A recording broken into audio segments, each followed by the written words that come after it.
Ladies and gentlemen, the story you are about to see is true. The names have been changed to protect the innocent.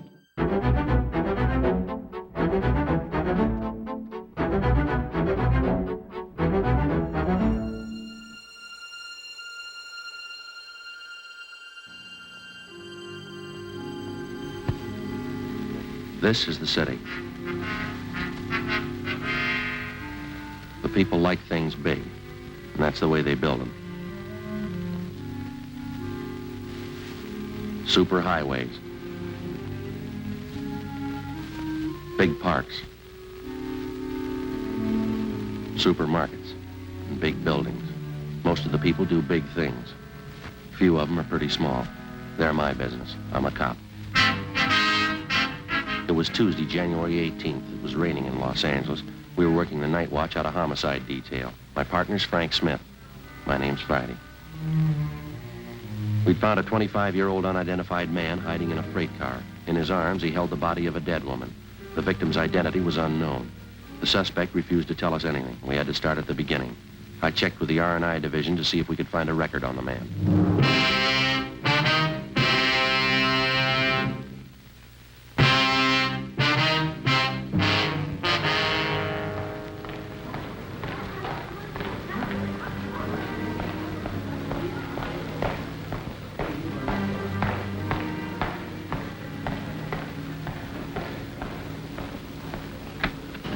Joe.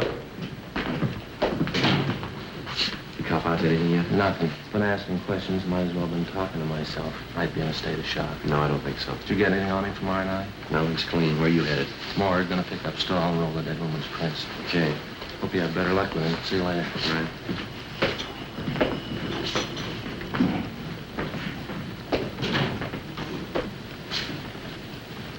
Your driver's license, Gordon. Better put it back in your wallet. Come on, Gordon. Put it back in your wallet.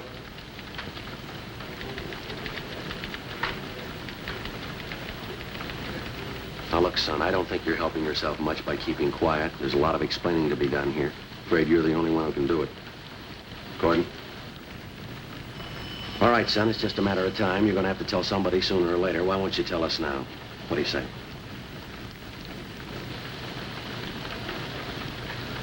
Look, son, I'm going to tell you the truth. I don't get the reasoning behind all this. We know there's nothing wrong with you. We know you can talk all right.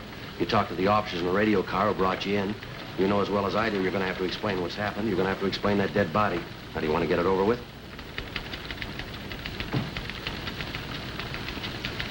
Look, Gordon, if you didn't kill the woman, you haven't anything to worry about. And if you did, we're going to find out anyway.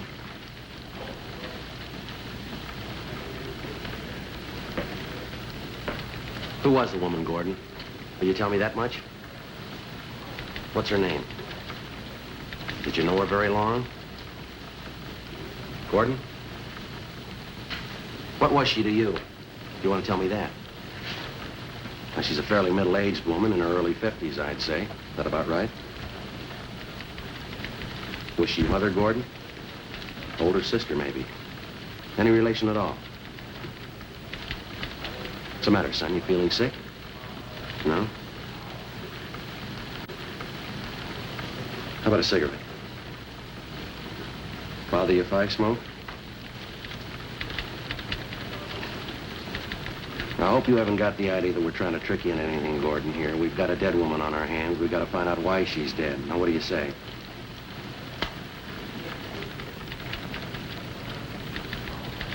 There's no use looking at the clock, son. We're stuck here till we find out about that woman. That goes for both of us. Homicide, Friday. Oh, yeah, Jack. No, not right now. Ought to be back in about a half an hour.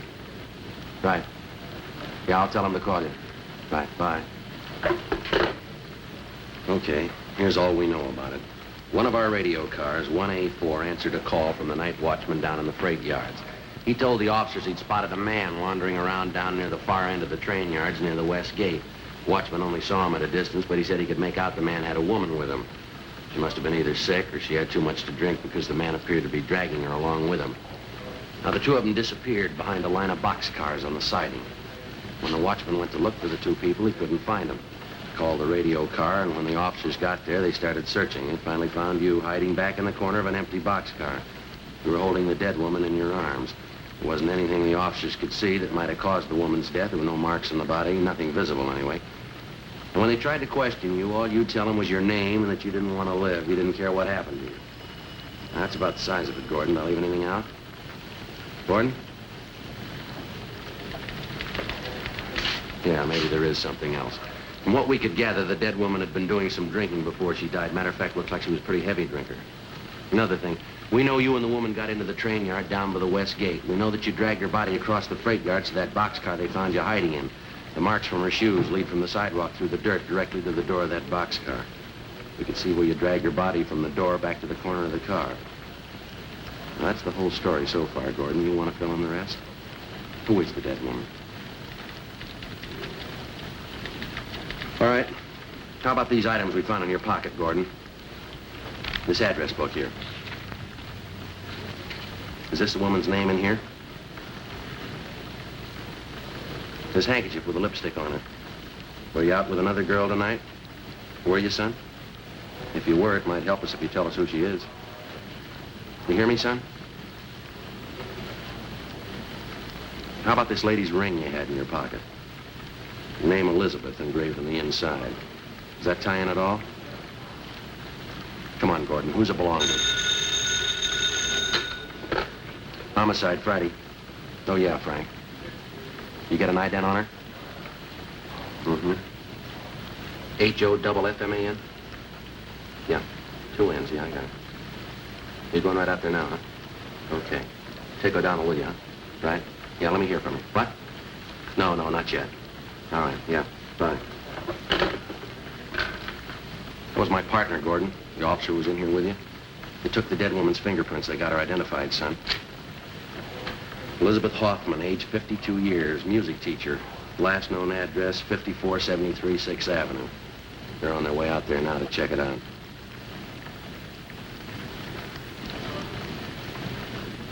Now, relax, Gordon. That window doesn't lead anywhere. All right, you want to take another look at this ring? We've got a fair idea that it means something, Gordon. They examined the dead woman's hands. They know she was wearing a ring recently. Her name's Elizabeth Hoffman. Name Elizabeth engraved on the inside of this ring. Now, look, we're going to get the answer sooner or later. How about it? What were you doing with this ring in your pocket? Now, let me tell you, young fella, I don't know what's bothering you, but whatever it is, we're going to find it out and get it through your head. You're in a bad spot. If you're not interested in helping yourself, then neither am I. Now, the monkey's on your back. You're going to have to help scratch it off. Now, get with it. What's it all about?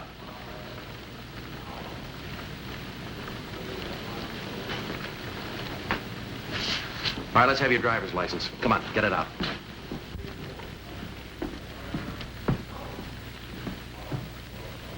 Gordon John Miller, 2055 Malcolm Avenue.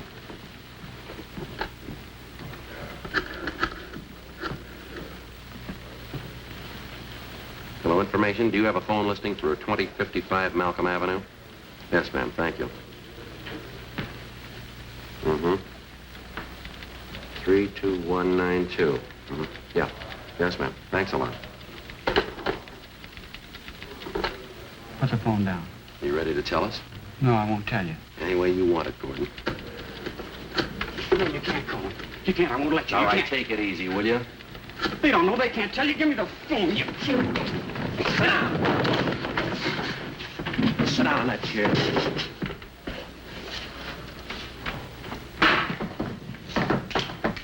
If you won't give us the answers, we'll find somebody who will. The sooner you get it through your head you're not here on a traffic ticket, the better. You're going to stay in that chair till we get ready to book you. I'm sick of treating you like a baby. They can't tell you. They don't understand. They can't tell you.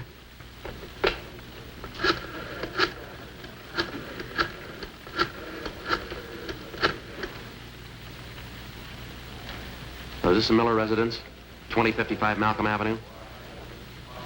Yes, well, my name's Friday, ma'am. Police Department, Central Homicide. Yes, ma'am, Police Department. Who is this speaking, please? I see. Well, Miss Miller, are you related to a Gordon Miller? Your brother?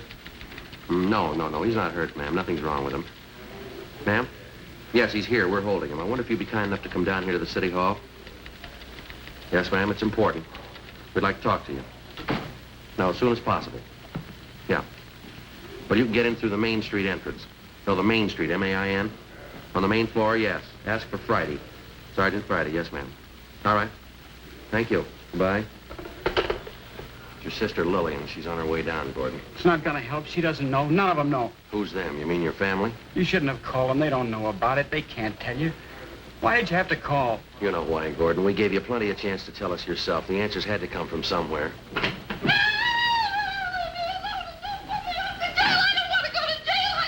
Come on, sit down now. Be quiet. Be quiet. Hey, I got a 390 in here with a knife. What's the story? Now she was chasing some old guy down 5th Street with this. Where do you live, lady? What's your name? What's your name? You been drinking? Pretty tough to be out in weather like this, aren't you? What's your address, lady? Well, you'll never get out of here till you tell us. All right, come on. I'm not going give to us tell your you name. anything. We got all day, lady. What do you want me to say? What do you want? It's pretty simple, Gordon. Just tell us what happened tonight. She's dead, isn't she? Elizabeth? Yes, that's right. There's nothing else to say. I killed her. Why did you kill her, son? I'm not sure. Really, I'm not. I think I felt sorry for her. I killed her, though. I know that much. You murdered a woman, but you don't know why. Yes. I keep trying to remember. I can't. Doesn't seem real. No marks on the body, Gordon. None we could see anyway. How'd you kill her? I killed her. That's enough, isn't it? I murdered her. Please don't talk anymore. I'm sorry, son. That's not even half the story. You admit you killed the woman.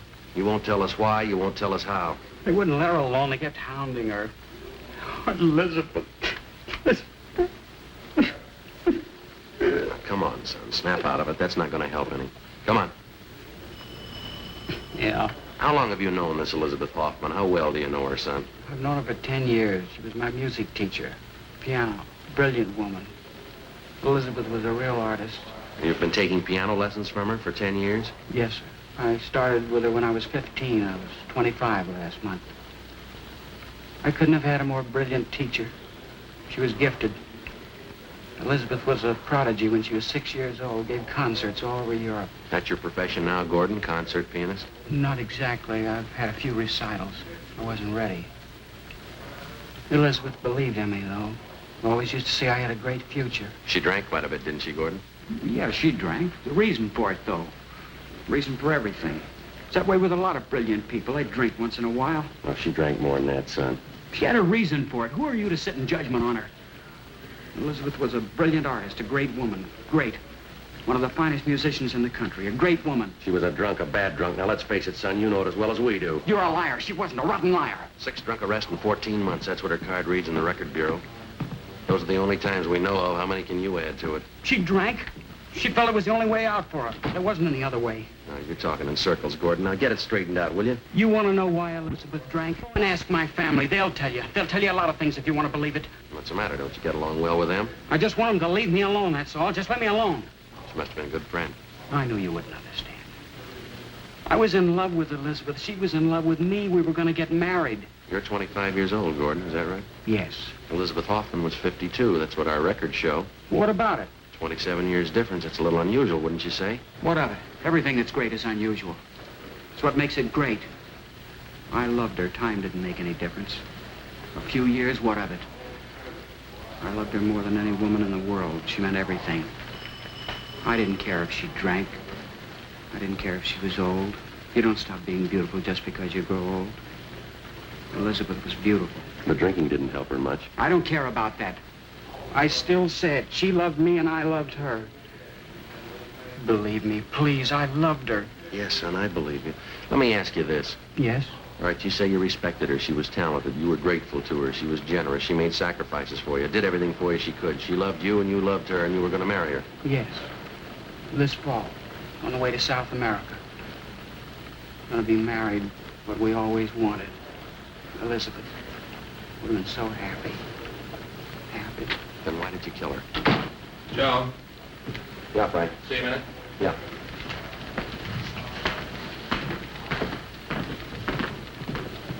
Sorry to interrupt you. Something I think you ought to know. Yeah.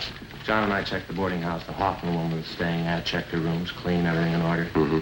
This Miller had the room next to hers, so we shook his place down, too. Anything? Well, his bags were packed. Looked like he was ready to leave. Something else. Yeah. Kitchen sink, bottle of poison.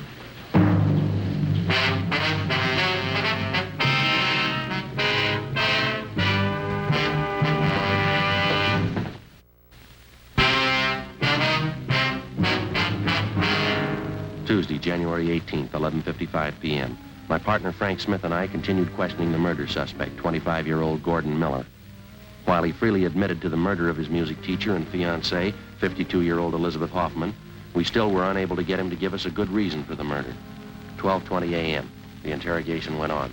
Remember packing your suitcases before you left the boarding house? Packing? Yes, I think I do. Elizabeth and I talked about going away for a few days, someplace out of town. I think we were going to go tomorrow. They checked both your rooms, Gordon, yours and Elizabeth Hoffman's. They found your bags packed, but there was nothing about her room that indicated that she was going away. Everything was in order. Can you explain that for us? No, I don't know. Maybe she didn't have time. Hadn't gotten around to it. I guess you found the poison, too. Yeah, that's right. I got it 2 days ago. We thought about it. We even wrote a letter explaining why we'd do it. Yeah. We didn't have the courage, though, neither one of us. We talked about it, decided to forget it. Now I've told you everything. There isn't anything else to say. Friday. Yeah. I don't want to see her. I don't want to see her. Please, keep her out. Keep her away. Gordon. You the boy's sister? Yes, that's right. I'm Lillian Miller. You Sergeant Friday? That's right. Step over here. Thanks, Logan. It's my partner, Frank Smith, Miss Miller. How do you do? How are you, Gordon? It's been such a long time. How have you been? Chair, Miss Miller. Oh, thank you. What is it, Gordon? What's the trouble about? Oh, honey, what is it? Won't you even look at me? Get out of here. Let me alone. Get out. Please, Gordon, don't. I'm here to help you, honey. They called me tonight. They said you're in trouble. Now, what is it? Let me help you, please. You can't help. She's dead. Now, will you go home? Elizabeth's dead. I killed her. Merciful God, no. Will you take her out, Sergeant? Tell her to go. You don't know what you're saying, honey. Oh, he's not in his right mind, Sergeant. I know he's not. Oh, please, Gordon, you have to let us help you. I called Dad just before I left. He's on his way here now. We'll get a lawyer. Now, don't worry, honey. It'll be all right. Everything will be all right. She's dead. Can you bring her back? Gordon, you couldn't have killed her. You couldn't have. You tramp, no good tramp. Gordon, please. What are you crying for? What right have you got to cry? You have to love somebody to cry for him. You hated Elizabeth. You didn't even know her, but you hated her. You and Dad, both of you. You made a hell out of her life. You made one of mine. Hounding her, torturing her. Why couldn't you let her alone? Why couldn't you let us alone? We only did it for you, Gordon. We thought it was best for you. You fool, you fool. How could you know what's best for me? You of all people. You and your two husbands, your boyfriends, a big life. I know about you, Lillian. I know about you. Say anything you want, Gordon. I don't care. But let me help you, please. Gordon, it doesn't count what I am. Just let me help My you. name's Miller. Who's in charge here? What do you want to see? I got it, Lopez. I don't want him in here. I don't know him. He's not my father. All right, take it easy, Gordon. Gordon, please try and understand. We only want to help you. I'm Henry Miller. Who's in charge here? My name's Friday, Mr. Miller. This is my partner, Frank Smith. What's this thing all about? Why have you got Gordon here? What's the meaning of this? Sir? Those handcuffs on my son. Gordon, who did it? Who put them on you? I did. It was the only way we could settle him down. Taking quite a bit of authority in your hands, aren't you? Get him off him right now. No reason to handcuff him. I'm sorry, it can't be done. I said take him off. I have a little influence in this town. I'll see to it the police commission hears about this. What's my son doing here anyway? It's the Hoffman woman, Dad. Elizabeth Hoffman. What about her? She's dead. Gordon says he killed her. Dad, we've got to do something. Don't tell him anything, Gordon. Don't say a thing. I'll get a lawyer for you right away. I know what your rights are. Don't tell him anything. Did you know Elizabeth Hoffman, Mr. Miller? I knew her slightly. Can't see what this fuss is all about anyway. Woman wasn't any good to begin with. No good at all. Kept trying to get her hooks into Gordon. I tried to break it up half a dozen times. Imagine 50-year-old woman running around with a kid like Gordon. Bum, that's all. Drunken bum. No good at all. You liar. You loud, ignorant liar. You ought to be glad I'm handcuffed to this chair. I never thought of hitting you before. I'd like to do it now. There's only one thing I want to tell you, then get out. What's the matter with you? What are you talking about? Don't you know the position you've gotten me in? I know this much. I hate you. I hate every bit of you. You go ahead and call me your son. There's nothing I can do about that. I'll never call you my father. Never in my life. Now get out. Please, Gordon, don't say those things. Try and understand. Get him out of here. Get him out of my sight. Please, Dad, he's not well. Try and understand. I hate you. I hope you never forget it. I hate you. Dad.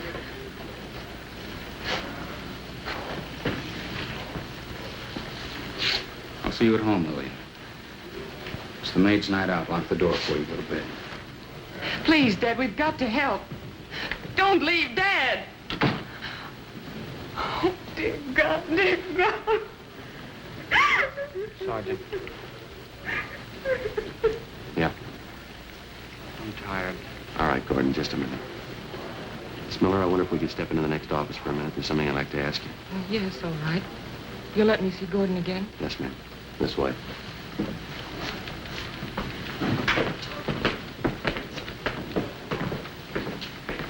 Right over there's Art. Now, about this Elizabeth Hoffman, Miss Miller, did you know her at all? Yes, not very well, though. I only met her twice. Last time was about 3 weeks ago. What was the occasion, Miss Miller? Can you remember? Well, I went to see her at her place. I wanted to talk to her about Gordon. See if I couldn't make her listen to reason. You wanted her to stop seeing your brother? I tried to talk to her. I even offered her money if she'd let Gordon alone. It wasn't any use. She'd been drinking. She wouldn't even listen. Kept saying she was going to marry Gordon. Well, what's the big attraction, would you know? I mean, between your brother and the woman. Well, it's hard to say. Certainly wasn't a good-looking woman. Far from it. Only one way I can figure it out. I think she flattered Gordon. How do you mean? There's only one thing Gordon ever really wanted.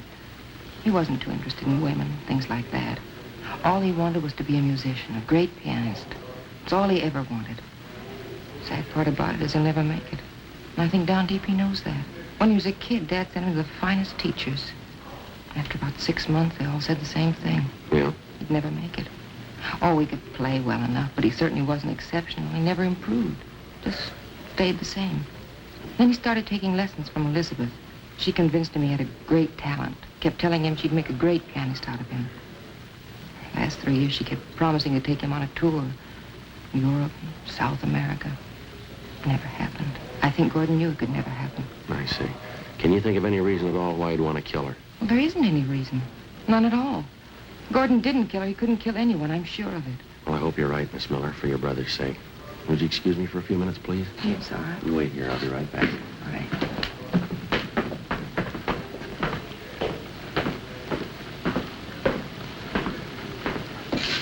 All set, Joe? Yeah, in a minute. Gordon, We ready to go? I'd like to ask you one more question, son. I'd like to have you tell me the truth. Yeah. What did you have in common with Elizabeth Hoffman? She was twice as old as you are. You gave up a lot for her. She didn't have any money. She was an alcoholic. What was the big attraction? You mean? That's right. You tell me, Sergeant. Why do you love any woman? Why? Because you need 'em. You need 'em. You can't be alone. Nobody can be alone. I needed Elizabeth. That's why I loved her. There's only been 2 women in the world who understood me. One of them was Elizabeth. The other one was my mother. She died when I was 12. Now they're both dead, both of them. Only ones who understand. He never did. All he knows is business, making money, more money. That's why he hated Elizabeth. He was jealous. She understood me. She knew what I was like. She knew all about me. When I was with Elizabeth, I was safe. I was happy close to her. There wasn't anything to be afraid of. I'd go to her just like my mother. I'd put my head on her shoulder, and she'd put her arms around me. I wasn't frightened anymore. I was safe. Everything was all right. Like when I was a little kid in the night, I'd call out for my mother. She was always there.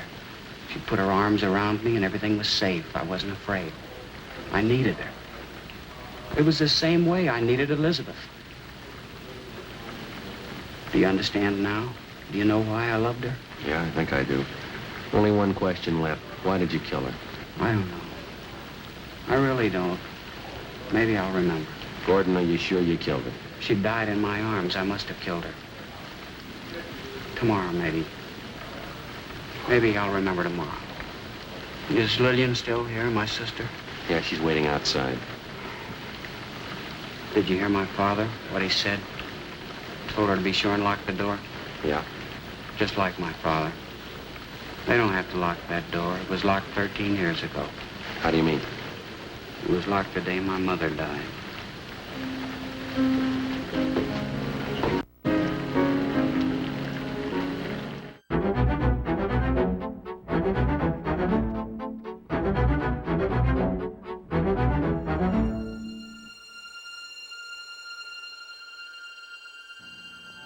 On January 19th, an autopsy was performed at the county morgue, City and County of Los Angeles, State of California. In a moment, the results of that examination.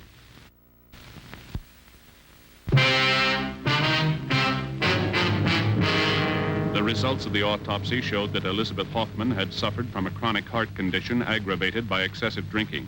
Cause of death was listed as myocarditis, inflammation of the heart muscle.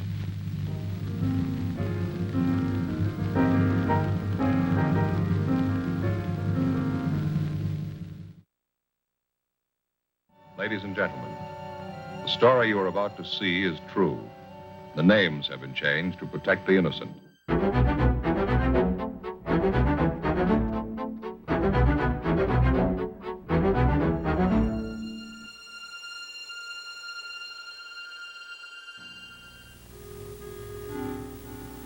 This is the city.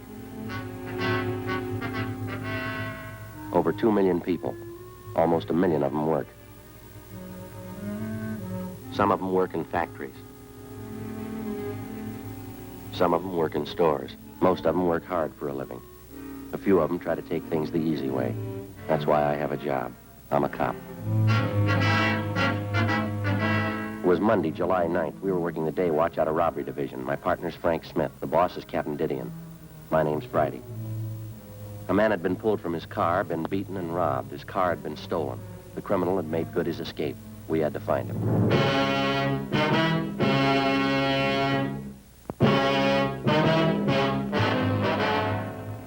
Stacy Hollywood. That'll be the yardage department. Yes, ma'am, I'll connect you. Yes, sir, can I help you? We're police officers, ma'am. Yes, sir. Like to see one of your employees, a Harvey Kimbrough. Just a moment, I'll page him for you. Thanks very much. Got a match, Frank? Yeah, sure, Joe, here. Thank you. You know, when I was a kid, I never could figure out what that was. What's that? The auto call. Calls employees to the telephone. Rings all over the store. Yeah, I know. Office. Yes, Mr. Kimbrough. There are 2 policemen waiting to see you on the 8th floor. Thank you, please. All right. No. That was Oh, Mr. yeah. Kimbrough. He's on his way out. Thank you very much. I give you the crime report on this thing? No, I think you kept it, didn't you? Oh, yeah, I got it. Yes, sir, can I help you? Hey, you want one of these, Joe? What are those? Pepto Pals. Good, try 'em. What are they for? Coat the stomach. Real good for stomachache. Yeah, but I haven't got a stomachache. Oh. Hey, Joe, I sure like that Ann Baker. Yeah? Of course, you know me. I liked her right off the first time I saw her down at that department store. Yeah, she's a nice girl. Well, now you can begin to think about settling down, huh, Joe? You know, like Fay and me. Kind of get yourself a little house, start sinking those roots, Joe. You know, they're putting up a lot of nice tract houses these days. Do you think maybe you're rushing a little bit? I just met her. How old are you, Joe? 32. Yeah, Yeah, well, how old were you when you got married? 35. But I feel I waited too long, Joe. I don't want that to happen to you. Well, according to your figures, I still have 3 years to go. Yeah, but Ann's such a pretty girl. You can do a lot worse. I just don't want you to forget about it. Not a chance with you around. These gentlemen here, Stella? Yes, that's right. Are you Harvey Kimbrough? Yes, sir. What if we could step over here and talk, please? Yes, sir.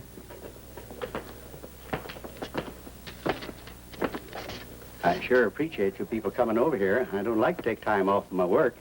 It's pretty tough on my partners, Clive and Warren. Yes, sir, we understand. Janitor work in a big store like this keeps you hopping. You haven't got any idea who the holdup man is yet, have you? No, sir, we haven't. We'd like to get a little more information on what happened. Did you talk to the 2 officers in the police car? Yes, we did, but it's customary for us to make a follow-up for any additional information. You fellas are plainclothesmen, is that it? Yeah, we're from Central Robbery. Oh, I see. Never knew I'd get this much service. Wonder if you'd mind going over it again for us, Mr. Kimbrough. Maybe something you didn't think of when the other officers talked to you. I believe I told them everything. I was on the way down to work this morning about 5 a.m. You live out in Alhambra. Yes, sir, that's right. I take the freeway in. It was on Commercial Street that you were held up, is that right? Yeah, that's right. Commercial, right near Alameda, almost to the corner, where they're tearing those big buildings down. Man flagged me down, looked like his car was stalled. Yes, sir. I always make it a habit to stop when I see somebody in trouble. I know how it is this time in the morning, no gas stations open. Figured maybe the fella need to shove or something. So you stopped to give him a hand, is that right? Well, that's what I had in mind. I'd more than stopped the car, and he came over, pointed a gun at me, and told me to get out. What'd you do? Well, I asked the fellow what he want. I told him I didn't have any money. Told him I was in the way to get on to my work. What'd he say to that? He didn't say anything. Just opened the car door, grabbed him by the arm, and pulled me out. I wasn't prepared for it, and I kind of fell into the street. Well, now, your car is a blue 1948 Dodge sedan. Right rear fender damage, is that correct? Yes, that's right. Sure hope you get that thief. And my car, too. Awful hard to get around Los Angeles without a car. Well, we'll do our best. Took my wallet from me. All the money I had. $14. Then he said, don't bother to get up. Stay right there for 5 minutes after I leave. And he bent down and he hit me in the face. What'd he hit you with? With his fist. Yeah, hit me right here. See? You can see the cut here, right in front of my lip here, see? Yeah, bled pretty heavy. Yeah, that's a nasty cut. It's better now. The men who came in the ambulance, they put something on it. It'll be all right. Well, did he knock you out when he hit you? Oh, no. No, I saw him get in my car, and then the car was parked up ahead, took off, and this man who held me up, he followed in my car. Did you try to locate a phone, call for help? I didn't have to. This Mr. Ferguson pulled up and stopped right away, and then the officer came. Besides, I figured I'd better do what I was told. How's that? I was afraid. I was going to wait 5 minutes.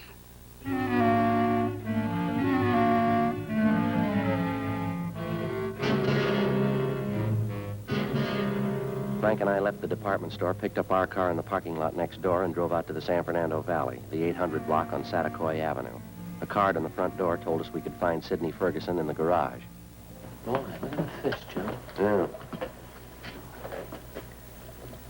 Looking for something? Yes, sir. We're looking for a Sidney Ferguson. Surely, I'm Sidney Ferguson. Police officers, Mr. Ferguson. Oh, about that holdup this morning down on Commercial Street? Yes, sir. This is my partner, Frank Smith. My name's Friday. Oh. Happy to know you. Hi. Oh, excuse my wet hand. I've been cleaning up my tanks. Sure. You fellas work out of the city hall? Yes, we do. You wouldn't happen to know a John O'Grady down there in Narcotics Division? I went to high school with John. No, I don't believe I know him. Frank? O'Grady? Yeah. Tall fella, kind of blonde, wavy hair? Yeah, that's right. Good-looking fella. Yeah, I think I've seen him around. Good friend of mine. Say, wasn't that a shame this morning, that Kimbrough fella? Yeah, it was a rough one. Well, the reason we came out to see you is we thought maybe you could give us some additional information on it. Oh, I'll be glad to give you all the help I can. I'd like to see you get that holdup man. You mind giving us a rundown on what happened this morning? No, not at all. Let's see, it was about 5 o'clock this morning. I'm not usually up that time of the morning, but I was on my way back from Monterey Park. I generally try to make it down there once or twice a week. I get down to see Bruce Duffy, an aquarist friend of mine I have down there. We swap fish. Yes, sir. Well, I was on my way back coming down Commercial Street when I saw this fella sitting on the side of the curb. It looked like he was hurt to me. I see. Now, I wouldn't have noticed probably. It was pretty dark, but those two cars pulled out, one right after the other, seemed to be in a big hurry. And you pulled up to give Kimbrough a hand? Yeah, I did. Of course, when I got close enough, I could see the guy had been kicked in the teeth. He was bleeding pretty bad. I offered to give him a hand, take him to the hospital, but he said he didn't want to be late for work. Mm-hmm. Well, after the officers came and talked to him and the ambulance men treated him, I drove him up to Stacy's Hollywood. I dropped him off there. That's where it works, Yeah. The report says that you have the license number on the getaway car, but you couldn't find the paper you'd written it on when the officers interviewed you. Is that right? Yeah, I did. Yeah, if that doesn't beat them all. What's that? Well, I had the piece of paper a few minutes before the officers got there. I guess I was more rattled than that Kimbrough fella. And when I got home here this morning, there was a slip of paper right on the floor of my car. A little bit of a break, isn't it? Yes, sir, it is. Sure got a lot of fish. Yeah, it's my hobby, raising them. Oh, sure. Well, let's see, where did I put that piece of paper at? I really wrote it down, believe me. I just misplaced it somewhere here. I've been trying to get rid of some of the algae off the glass in my tanks. Hey, Joe, look at this. Gee, did you ever see anything prettier in your life? Yeah. How'd you fellas really like to see something you haven't seen before? What's that? Take a look in this tank here. Aplochromis multicolor. That's her scientific name. Commonly known as the Egyptian mouth breeder. Is that a fact? That's a little female there. See? She's one of the most sacrificing mothers in aquarium history.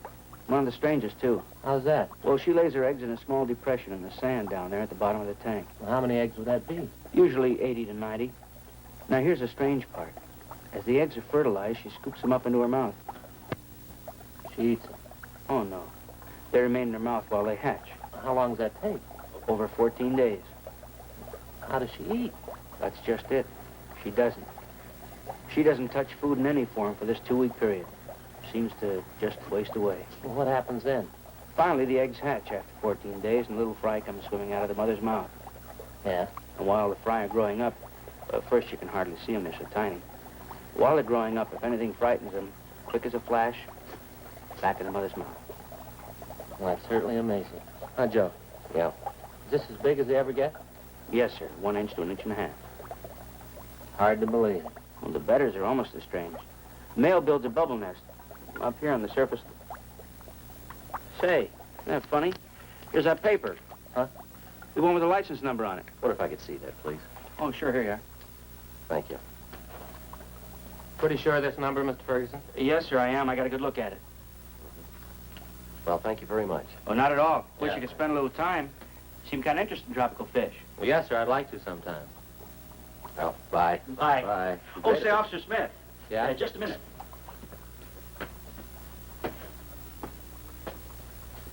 Say, I almost forgot. Yeah? In about 5 weeks from now, Yeah? how'd you like a nice pair of baby Egyptian mouth breeders?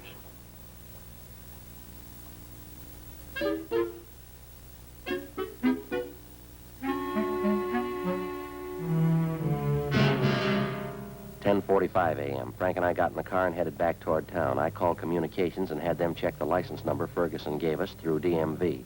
They called back and told us the car was a 1949 Chevrolet four-door sedan.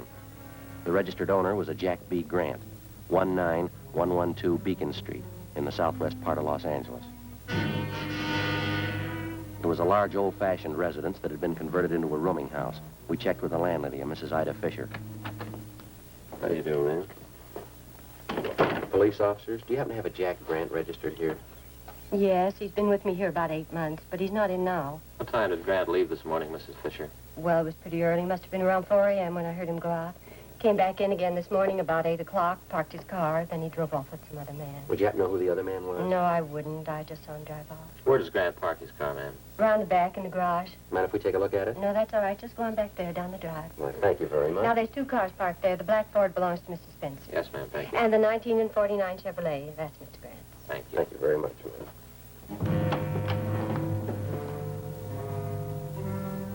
We checked the car and the license number. It matched the description given us by the victim, Harvey Kimbrough, and the witness, Sidney Ferguson. Together with Mrs. Fisher, we checked Jack Grant's room. We found nothing of importance. His clothing and personal effects were all there, nothing to indicate that he wouldn't be back. We told the landlady that we were placing the house under surveillance, and if Grant should return, not to say that we'd been there. She agreed and offered further assistance. She said she'd signal us by raising and lowering her front window curtain when Grant returned. We parked down the street, called the office, and advised them we were on stakeout. 2 men were sent out, and they covered the back entrance. Frank and I covered the front. By 6 o'clock that night, Grant had failed to show. 9 p.m., still nothing. 11 p.m. What time they say that relief team was coming out?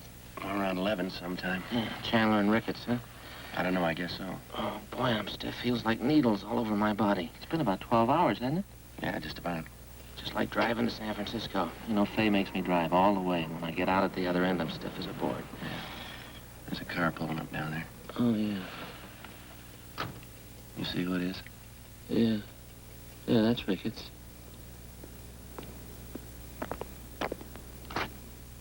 Friday? Hi, Jack. Who's this you got with you? Same guy you borrowed the candy bar from 2 weeks ago. How about it? I'm hungry. Glad you reminded me. That bar was pretty stale. As soon as I find one to match it, I'll pay you back. It's a house over there, huh? Yeah, Jack, the green and white one. No sign of him at all, huh? No, nothing. Well, you guys want to take off? Yeah. I guess you can make out all right, Ricketts. You got Chandler with you. Friday, I feel sorry for you drawing this guy for a partner. Well, after 7 years, he kind of grows on you. I'd like to check out with the landlady before we take off. Her name's Ida Fisher, Jack. Right, Joe. Let's go, Joe. Joe.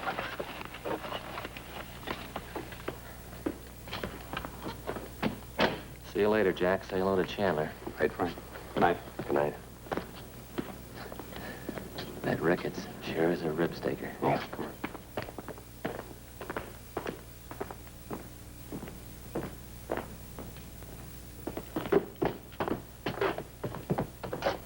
Light's still on in the living room. Guess she's sweating it out with us. Yeah. Yes, Sergeant Friday? Sorry to bother you again, ma'am. Oh, that's all right. Mr. Grant still hasn't come in. I wonder if it'd be all right if we took another look at his room. I don't see why. Watch it! Mr. Grant, where are you going? Mr. Grant! It's Grant, out the back! Frank, Joe! Frank, you all right? I didn't know he had a gun. He made me hide him. Lady, will you call an ambulance, please? He's not dead, is he? Lady, will you call that ambulance? Hurry!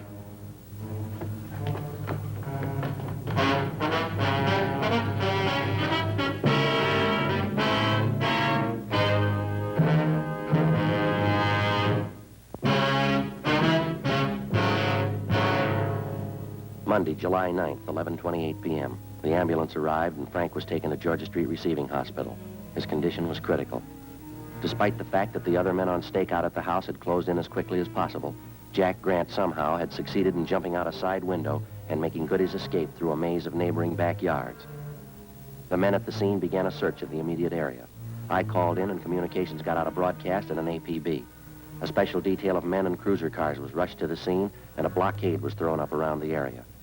Then I called Ann Baker and asked her to meet me at Georgia Street Receiving Hospital.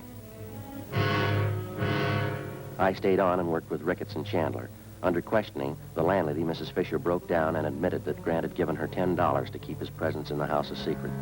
She told us that when we'd searched the suspect's room earlier, he had hidden in the cellar. She was taken into custody.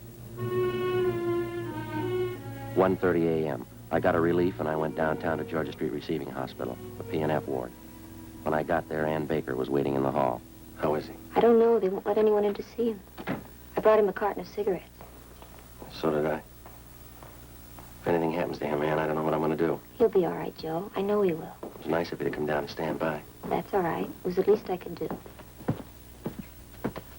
Hi, Doc. Friday, we removed one slug from the upper thoracic region, another one from his left shoulder. Looked like they could have been .45 caliber. Bit of mark for evidence. How's he doing? As well as can be expected. What does that mean? It's hard to tell. Depends on how it goes the next 4 hours. Can I go in and see him? No, we're not admitting anyone in there. Under sedatives, lost quite a bit of blood, pretty weak. Do you need anybody for transfusions? No, it's all taken care of. His relatives been notified? Yes, sir. His wife and kids are visiting back in Sioux Falls. If I send them a wire, they'll break the news to her. Yeah, well, that's about all we can do for now. Wonder if I just couldn't sneak in and leave this carton of cigarettes for him. But it's going to be some time before Officer Smith can use them. Just leave them. The nurse will take care of them. Thanks, Doc. Was there anything I can get for him? Anything he needs? No, we're doing everything we can for him. You don't think I could just look in for a minute? No, I'm sorry. Well, it must be something I can do. You got a good prayer handy?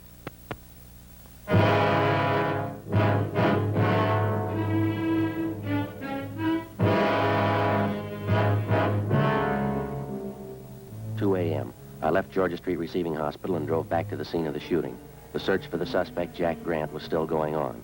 The neighborhood was checked and rechecked. Everything possible was done to find the man who shot down Officer Frank Smith. It's been said that a police department goes all out, doubles its efforts to run down a criminal who attacks a police officer. Well, it's true, but most people aren't aware of the reason. Certain elements would like you to believe that the police officer places the safety of his fellow officers above that of the citizen. This isn't true. His first day at the academy, the cadet peace officers taught this basic fact. If a criminal would shoot down the armed police officer, he wouldn't hesitate to shoot down the unarmed citizen. 3 a.m. I finally located Lieutenant Jack Ricketts at the corner of Coronado and Beacon Streets, 7 blocks from the scene of the shooting. How is he? Not too good. Depends on the next 4 hours. What are his chances? I didn't ask. Now, we're not getting any place here. Nothing at all. None. Something's got to break. Chandler's still downtown. They're combing for Grant's package. He's down at the I Bureau. They come up with anything? Nothing. Not since the last time I checked, about 40 minutes ago. Any ideas? Fresh out. You? Well, he couldn't have gotten far. Not this soon, he couldn't. Bus depots, train terminals, airport's all covered. The highway patrol's been alerted. Nothing so far. He's got to be someplace close, Jack. He's got to be. And I think he's holed up in town, too. But where? Yeah. He's in a jam. He's had good publicity. A lot of his friends are going to hide that welcome mat. Well, maybe that narrows it down a little. Maybe. Let's find him.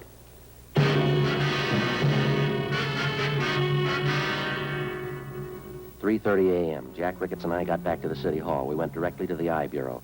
Chandler and Powers had sifted through Jack Grant's package. They'd drawn up a list of all of Grant's known friends and associates. There were 22 names on the list. 3 of them were in San Quentin Penitentiary. 2 of them were doing time at the county work farm. That left 17 names on the list. Further checking showed that 5 of them had out-of-state addresses. 12 names. The list was split down the middle. Ricketts and I took 6 names, Chandler and Powers 6. Of the 12, with the exception of 1, all names had appeared on the police blotter in the past 8 years. Raymond Weller, Peter Denton, Horace Phillips, Henry Breen. Ricketts and I checked them. Some were in bed, some hadn't been to bed. We were reasonably sure that none of them knew the whereabouts of the suspect. I called Georgia Street to find out about Frank. They told me no change in his condition. 4:55 a.m. After this, we get a quick bite to eat, huh? You don't look so good. Not hungry. What's this one's name? Anthony Baxter, room 23. Now, here we are.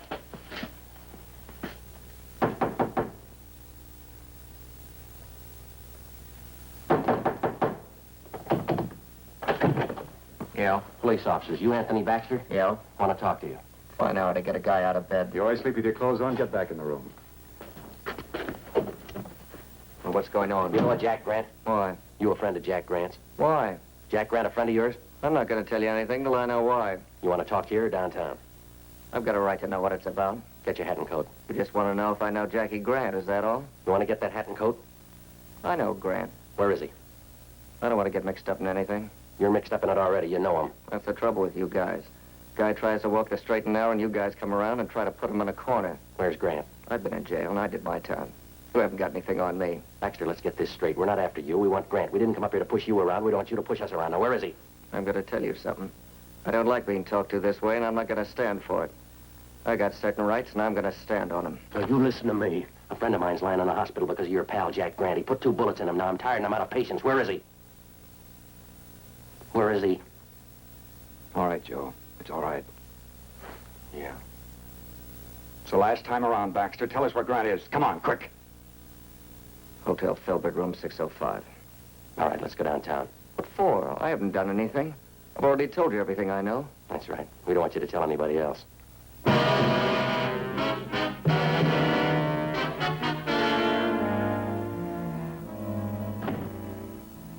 5:27 a.m. We located the Filbert Hotel on North Crocker Street. On the way over, we called in and told them what we'd found. Chandler and Powers met us outside the hotel. They took up their position. Ricketts and I checked with the desk clerk and confirmed that the suspect was in room 605. He was registered under an alias. We took the elevator to the 6th floor. Room 605 was directly across from the elevator.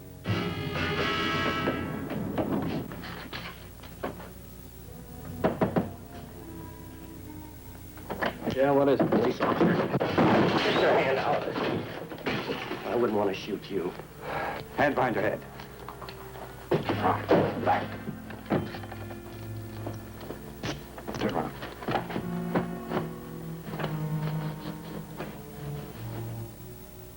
"5:42 a.m. Ricketts and Chandler took the suspect into custody. It was 6:03 a.m. when I got to the Georgia Street Receiving Hospital, the P&F ward. Ann was still waiting. Sergeant? Hi, Doc. How is he? You can go in. Don't stay too long. All right, thank you. All right. You look all in. No, I'm all right. You want me to go with you? Yeah, would you? Sure.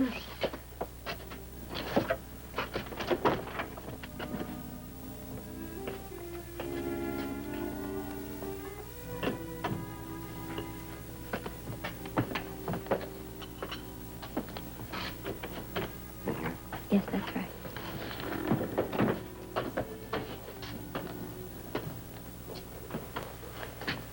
Hi, Frank. Hi.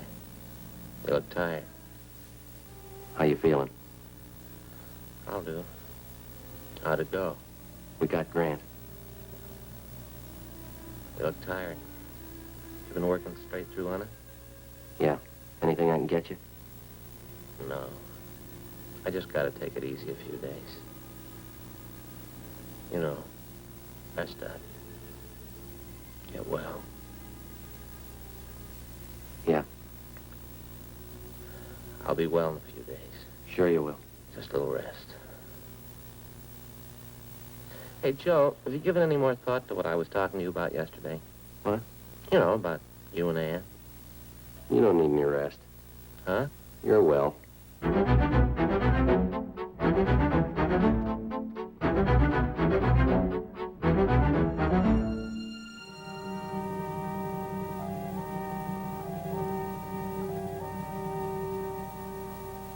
On November 7th, trial was held in Department 89, Superior Court of the State of California, in and for the County of Los Angeles.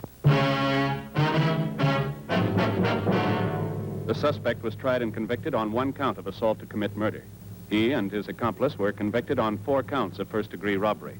Assault to commit murder is punishable by imprisonment in the state penitentiary from 1 to 14 years. First-degree robbery by imprisonment in the state penitentiary from 5 years to life. The landlady, Ida Fisher, was placed on probation.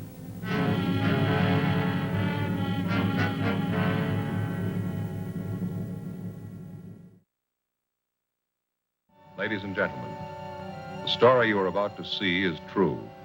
The names have been changed to protect the innocent.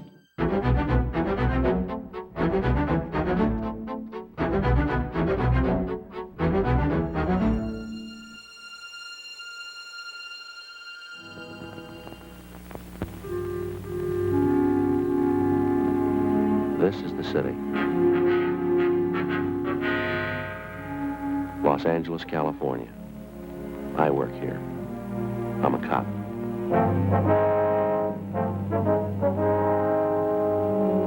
It was Wednesday, June 3rd. It was hot in Los Angeles. We were working the day watch out of robbery detail. My partner's Frank Smith. The boss is Captain Didion. My name's Friday. A suspect had been apprehended. We had a positive identification from the victim. We had to investigate.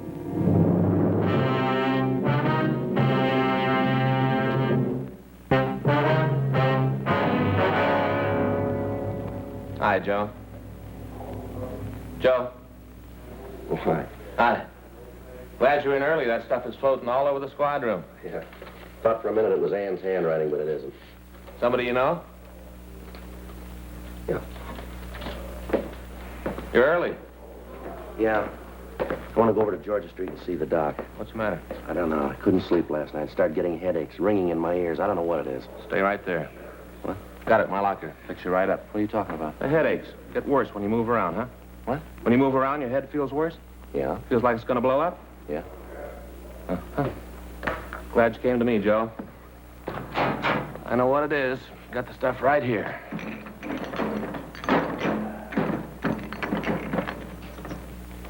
There.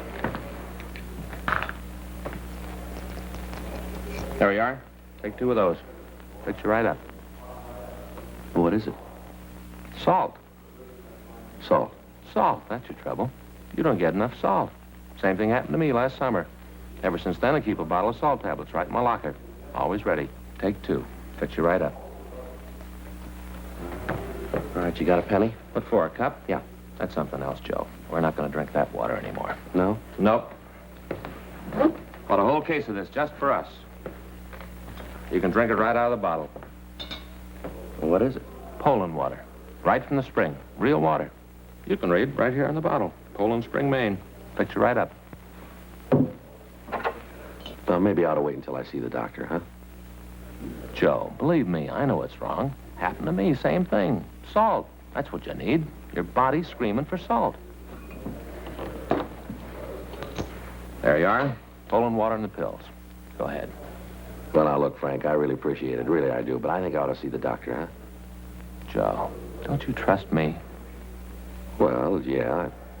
Take the pills. Salt. Salt. Here, take them. One at a time, all right? You know better than that, Joe. I just thought I'd ask. You're the doctor. One at a time. Doesn't make any difference with pills, Joe. Doesn't it? Lots of water. Now, that wasn't bad, was it? No, that's good water. Now, if the headaches don't go away, we can drop by Georgia Street and see the doc. Well, let me have that bottle, Joe. Cap it up. Keep it fresh for us. Wait a minute. Yeah? Want those? Always ready.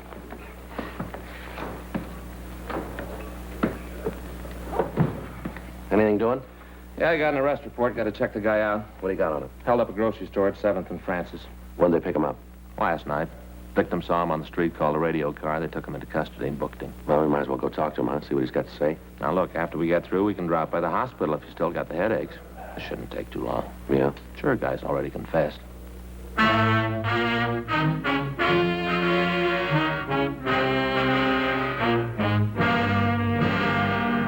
We ran the name of the suspect, Thomas Stanford, through R&I, but we found no previous criminal record for anyone of his description. 8:20 a.m.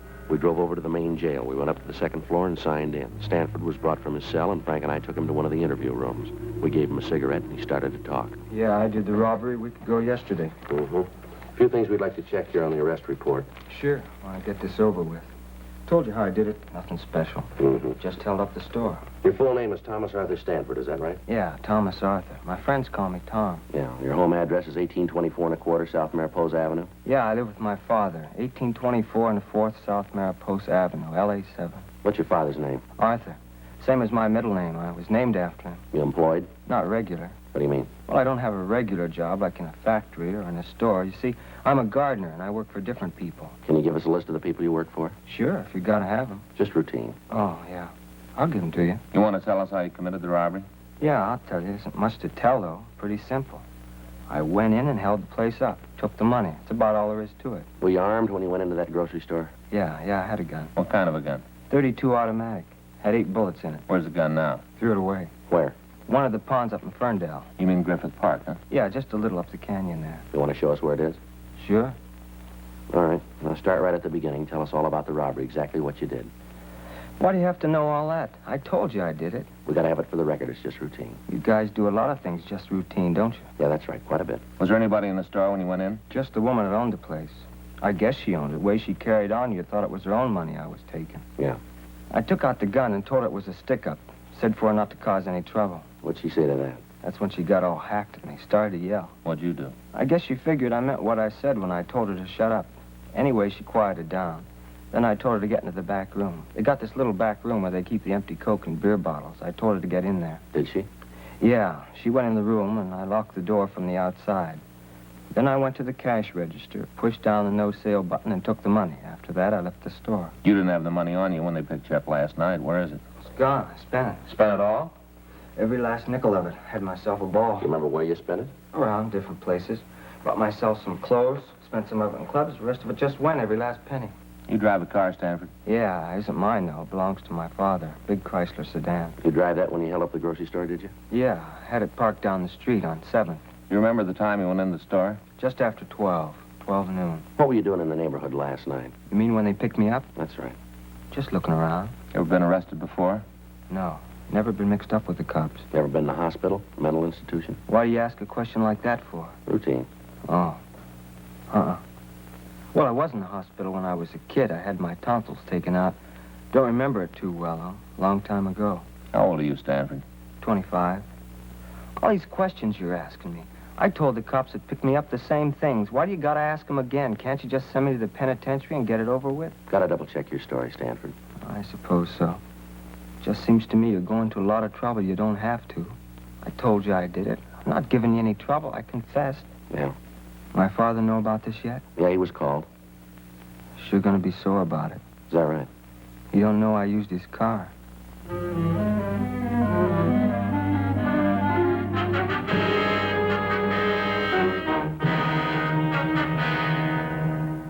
9:15 a.m. We checked the suspect out of the main jail, and we took him over to the store that had been robbed.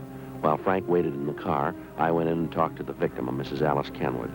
I told her we would bring the suspect into the store and ask him several questions about the robbery. During that time, we wanted her to observe the suspect so that she could give us a positive identification. She agreed and said that she would do anything she could to help us in the investigation. Miss Kenwood, this is my partner, Frank Smith. How you doing, man? What are you bringing me here for? What are you trying to prove? I'd like to have you explain a few things for us. I told you all I could. I said I did the robbery. Isn't that enough? Just a couple of things we'd like to clear up here. What things? I told you how I did it. She'll tell you. That's the woman I held up. She'll tell you it was me. She should know. She's the one who turned me in. How about it, Miss Kenwood? He's the one, all right. I'd know him any place. There, isn't that enough? What more do you want? I'd like to have you show us how you came into the store, what you did while you were in here. You mean the whole thing? Yeah, from the time he came in the door. All right, if you take these handcuffs off, I'll show you. You can show us with them on. Okay, if it's got to be that way, but it's going to make it tougher. Go ahead. Well, I came in that door there, and I walked over to this counter. She was standing behind it. You mean Miss Kenwood here? Yes, sir. She was standing behind that counter. I walked over to her, showed her the gun, told her it was a stick-up, that I wanted the money. That's right. He pointed the gun at me. Thought he was going to shoot. Go ahead, Stanford. Well, she started to yell. Told me to get out of the store. Certainly I yelled at him. Think I want anybody coming in here waving a gun around? If my husband was here, he'd show you good. See what I mean? Never saw a woman that can yell so much. Go ahead, Stanford. What'd you do then? Well, I told her if she didn't keep quiet, I'd have to shoot her. Then I told her to get in the back room. Now, just hold on a minute. He's not only a thief, he's a liar, too. Ma'am? It's not what he did at all. What do you mean, Mrs. Kenwood? He didn't tell me to get into the back room. There ain't any back room. How about that, Stanford? You gonna listen to her? I'm the one who did the robbery, not her. I guess I ought to know what I did. What's this back here, Miss Kenwood? Just a space where I keep empty bottles. It goes right out onto the alley. Uh-huh. You see? That's where I put her. That's where I told her to stay. Now, you said you locked the door, too, didn't you? There's no door there. Well, I got confused. Don't make any difference. I put her back there and told her to stay there until I got out of the store. That's a lie. You did no such thing. You told me to get down on the floor and cover my face. Then you went over to the cash register and you took the money. I didn't move. I didn't want to give you any trouble the way you was waving that gun around. It's a wonder you didn't try to kill me. The way you're yakking it up, I should All have right, done that's it. enough, Frank. I want to take him out the car. Yeah, come on. I don't see what you got to go through all this for. I told you I did it. Nobody believes you. Miss Kenwood, Yes, are you sure that's the man that held you up? I said it before. I'm positive. There isn't any doubt in my mind. Now, you heard what he said, how he said he robbed you. Is that the way it happened? Well, everything was the same, except where he said that he put me in back there. That wasn't true. He made me lie down on the floor right there. Told me to stay still for 5 minutes, not to move. He said that if I caused any trouble, he'd come back and shoot me. Yes, ma'am. I think he's crazy. Anybody who'd have a gun and wave it around like that, it's terrible. Wish my husband was here. He'd show that snip. He's in the army, you know, my husband. Mm-hmm. Awful thing, him overseas getting shot at and young punks like that roaming around the streets with guns, threatening people. It's a terrible thing. Now, this is pretty important, ma'am. You're sure that's the man who held you up? How many times do I have to say it? I told you it was. He admits it himself. What more do you need? I don't know, ma'am. There's just something that isn't right about the whole thing. Doesn't make any difference. He's the man. There's no mistake about it. You just let me know when you want me in court. I'll be there. I want to see him get what's coming to him, every bit of it. Yes, ma'am, so do we, if he's the right man.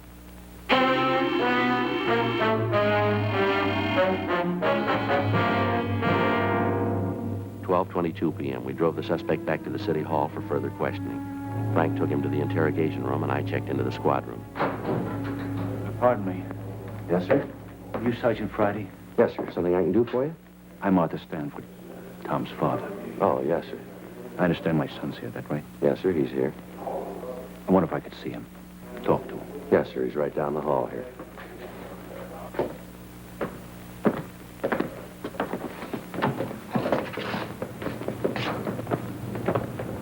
Right down this way, sir.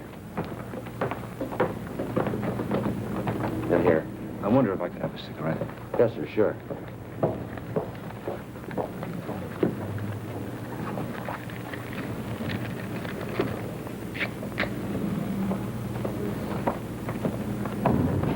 Thank you, Harry. I don't know what I'm going to say to him when I see him. Wish I had some time to think. Well, you don't have to go in now if you don't want to, sir. Wouldn't do any good to put it off. Won't get any easier with time. I might as well get it over with. All right, sir.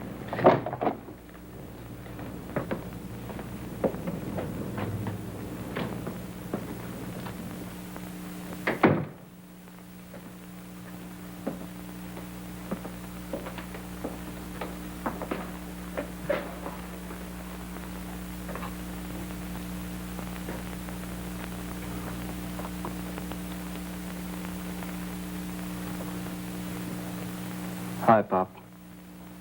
Why'd you do it, son? I did it because I wanted to. I wanted the money. I don't know any other reason you robbed somebody. I wanted the money, so I did it.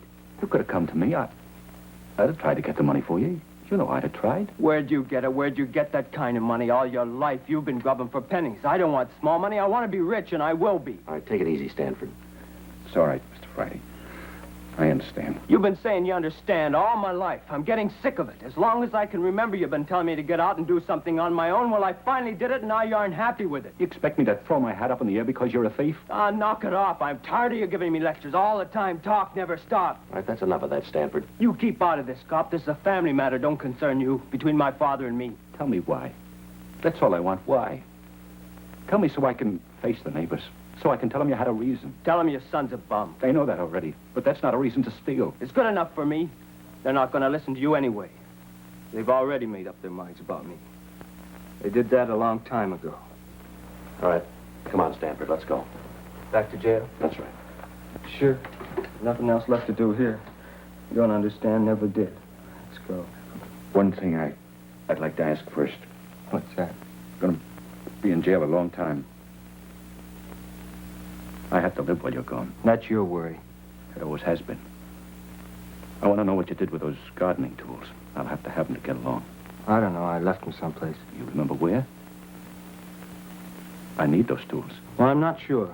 Maybe Mrs. Howard's. Maybe that's where I left them. Oh, over on 12th? Yeah. I did a place last Wednesday. Guess I forgot to pick the stuff up when I left. Must still be there. I'll go over and get them. Just a minute. You said you did some gardening work for this Mrs. Howard last Wednesday. That'd be a week ago yesterday, is that right? That's what I said. Any idea what time you were there? Most of the day. Got there about 10 in the morning, left about 4 in the afternoon. I was in a hurry to get away. That's why I forgot the tools, I guess. You leave the place at all during the day? No, not until I finished. What are you trying to prove with all these questions? About the robbery, Stanford. Yeah. If you were at the Howard woman's house, how could you have held up that grocery store? Well, it don't make no difference. I don't have to explain it to you. You're wrong there, Stanford. Is that right? Too many things don't add up here. The way you confessed, the differences in your story about the robbery. Now, this thing about you being at the Howard house. I don't know why you're lying about this, Stanford. Yeah? But we're going to find out.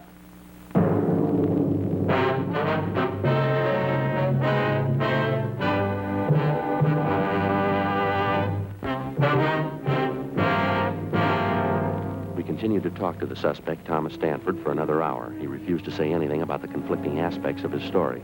His father pleaded with him to tell us the truth, but other than admitting he was responsible for the grocery store robbery, he'd say nothing. We got the address of the house where Stanford said he had left the gardening tools. Yes? Miss Howard? That's right. Did you want something? Police officers, ma'am. We'd like to talk to you. Police?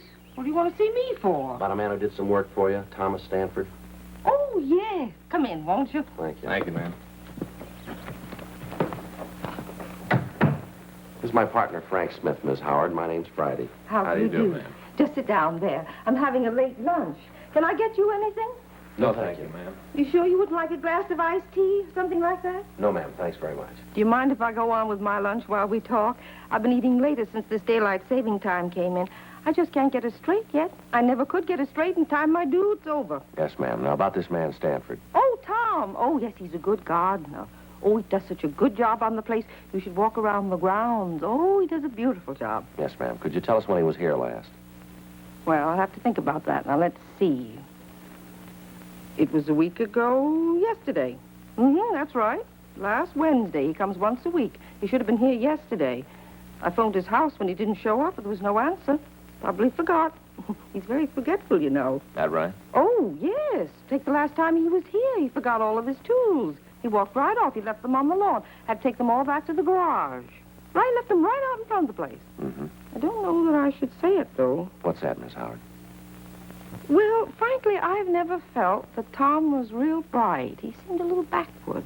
How do you mean backward? Well, when it came to thinking out things for himself, he just couldn't handle it.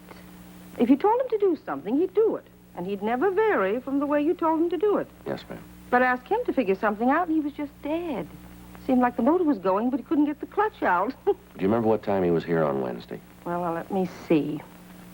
It was about 10 o'clock in the morning. It was right after that radio program about the Friends. I'd just been listening to that when he got here, and it goes off at 10. Have you ever heard it? No, ma'am. Well, you should listen sometime. They do it in New York. It's all about friends. These people tell why they need a friend to help them out of trouble. I listen every morning. Makes me feel pretty lucky. These poor people, I certainly appreciate what I've got when I hear what they have to say. Was Stanford here all day, ma'am? Yes, all day. He didn't leave until, let me see. Oh, I guess it was about 5 o'clock somewheres in there. Right before the 5 o'clock news. Just before that he left. Yes, ma'am. Well, is it possible that Stanford could have gotten away from the yard at all between 10 and 5? No. He was here all the time. I'm sure of that. Well, all right, ma'am. Thank you very much. But what's this all about? Is Tom in some sort of trouble? It's just a routine investigation, ma'am. I want to give you one of our cards, Mrs. Howard, in case you should think of anything else. Thank you. Yes, ma'am. Michigan 5211, is that right? Yes, ma'am. Just ask for Robbery Division. That's extension 2511. It's right on the card there. I see. Poor Tom, all this trouble. It's too bad. Yes, ma'am. Wish this were New York. Ma'am? Well, if it were New York, we could do something for him. Well, how's that? That program about the Friends. Yeah. Tom could sure use one.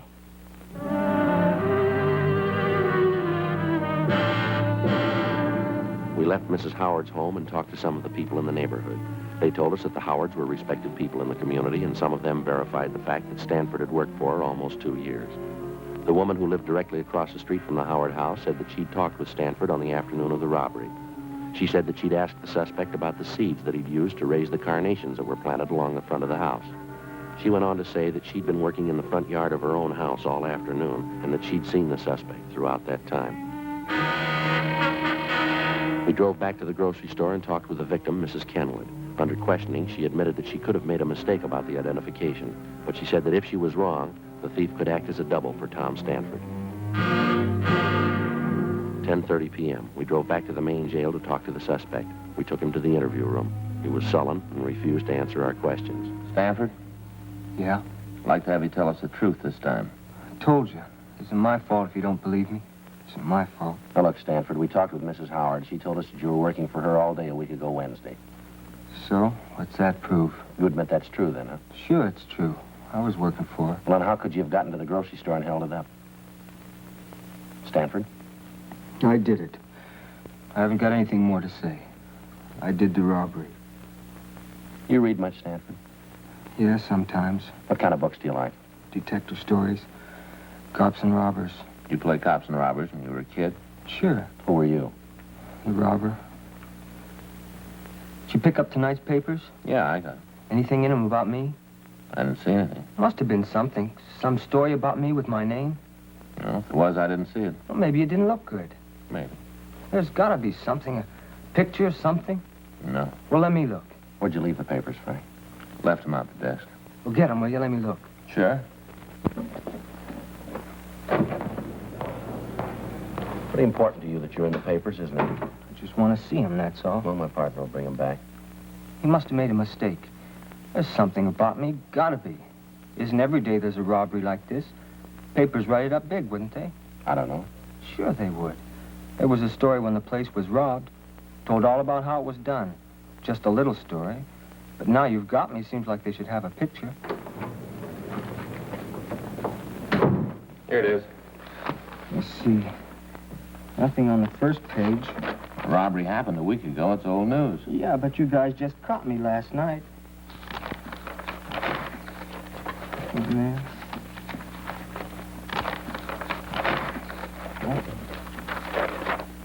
Nothing. One lousy word. Nothing. Does that make a difference?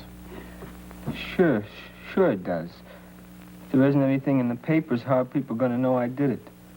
How are they going to know? They won't. But they got it, don't you see that? If they don't know that I did the robbery, there ain't no reason for it. No reason at all. What do you mean, Stanford? No pictures, no nothing. No one's going to know I did it. The way it looks to us, you didn't do it. But there should be a story about it, about how I confessed. Maybe not a picture, but at least a story. Something. You didn't do it, did you? Stanford? Come on, you didn't hold up that store, did you? No. No, I didn't. I thought that I could get away with it. I thought that if I confessed, he'd put me in jail. People would look at me different. Yeah. I get tired of people saying you're dumb. They don't think you know. They don't think you know. Yeah. Dumb Tom. Poor dumb Tom. They think I'm slow. It just takes me a little while longer, that's all. Just once, I wanted to show them. You ready to go? Back to the jail? That's right. Okay. Think we could stop on the way over? What for? Other papers. Might be something in them.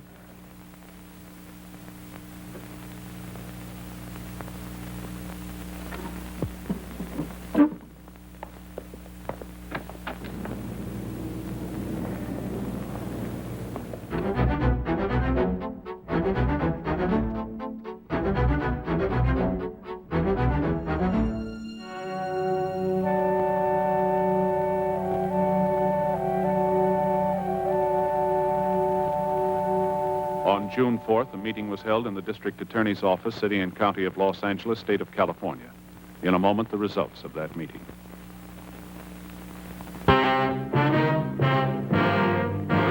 The suspect was examined by 4 psychiatrists appointed by the court and found to be mentally incompetent.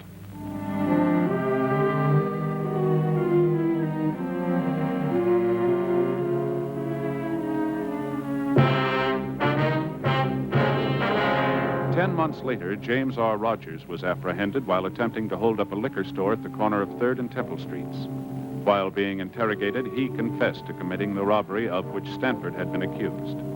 When the victim, Mrs. Alice Kenwood, was confronted with Rogers, she admitted that it was a case of mistaken identity. Rogers was tried and convicted of robbery in the 1st degree and received sentence as prescribed by law. First-degree robbery is punishable by imprisonment in the state penitentiary for a period of not less than 5 years. Ladies and gentlemen, the story you are about to see is true. The names have been changed to protect the innocent.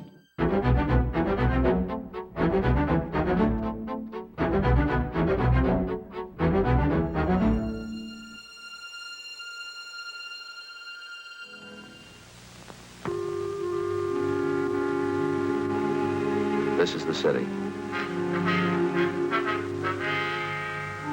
Los Angeles, California. I work here. I'm a cop. It was December 31st, New Year's Eve. It was cold in Los Angeles. We were working the night watch out of homicide, special duty. My partner's Frank Smith. The boss is Captain Lorman. My name's Friday. It was New Year's Eve. All available men were ordered to be on duty. It was a big night for some of the people.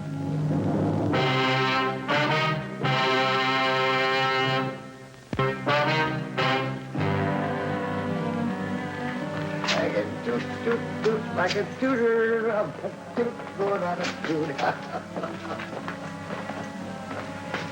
Oh, boy.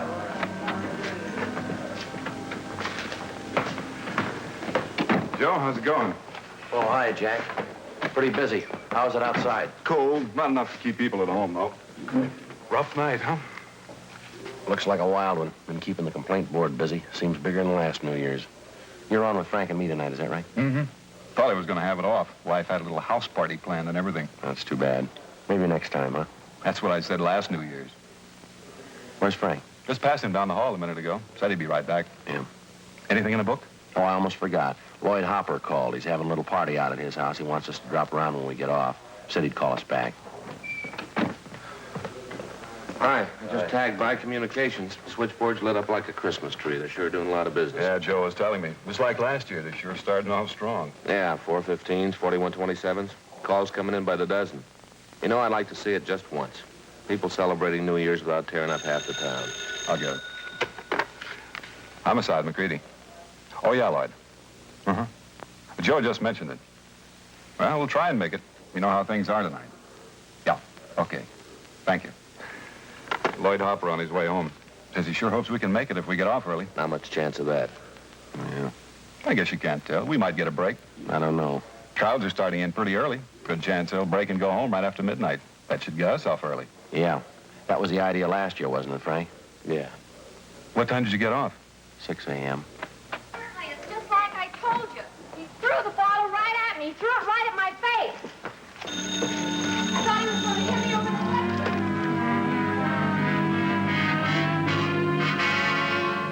Sergeant Jack McCready, Frank, and I stayed on duty at the City Hall. As any police officer can tell you, New Year's Eve for him is one of the hardest working nights in the year. This one was no different for us. Within an hour, we'd received more than a half a dozen calls to be checked out. Street fights, ADW calls, cuttings, the usual complaints that you'd expect to get when a community of 4 million celebrates New Year's Eve. 9:43 p.m. Unit 7R2 at Wilshire and Geneva. A 211. A 211. KMA 367. Roger, 7R2. Unit 1A12 at 83 Naylor Avenue. See the man. KMA 367. No stopping him, huh? 7R2. Yeah, it's a big night. Geneva. A 211. A 211. Homicide, Friday. Roger, 7R2. What's that? No. Unit 1A12. No, ma'am, no. No, you have the wrong division. If you'll wait just a second, I'll have you transferred. No, I'll have you transferred. You won't have to call back. All right, hold on, please.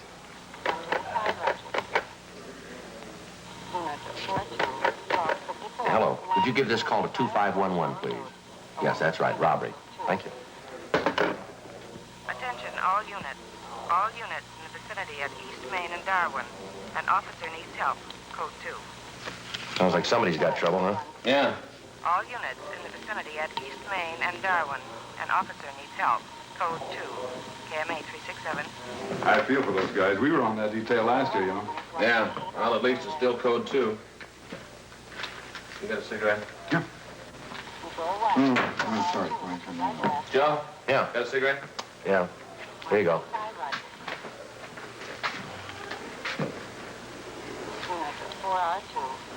You got it, Mac? Yeah. Homicide, Friday. No, Mac, he's not here now. No. No, I don't have him. No, I'll have him come right over, though, as soon as he does get in. Joe? Right. Yeah, just a second. Right, Mac. What? Got it, Mac? Well, you guys haven't got anything, have you? All units on frequency 1, stand by. All units on frequency 1, stand by. All units and 1A1. Attention, all units. All units. The call to East Main and Darwin is now a shooting. 1A1 handle. Code 3. It's us. All Come on. units and 1A1. Attention, all units. All units. The call to East Main and Darwin is now a